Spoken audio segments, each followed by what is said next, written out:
મારું નામ ના આવ્યું, હું નહીં આવું.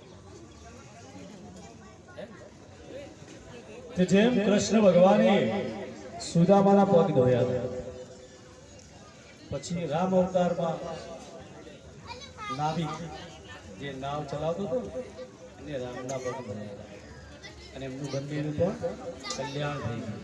જે જેને ભગવાનના પગ ધોયા હતા એમનું કલ્યાણ થઈ ગયું.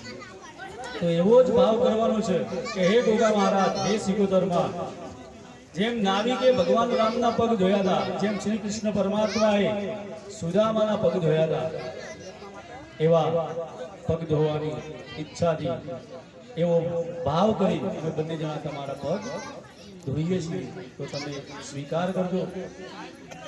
અને એવા આવવાવાળા સમયની અંદર અમારે ક્યારેય કોઈના પગે પડવું પડે નહીં, એવા દિવસો અમારા જીવનમાં લાવતા નહીં.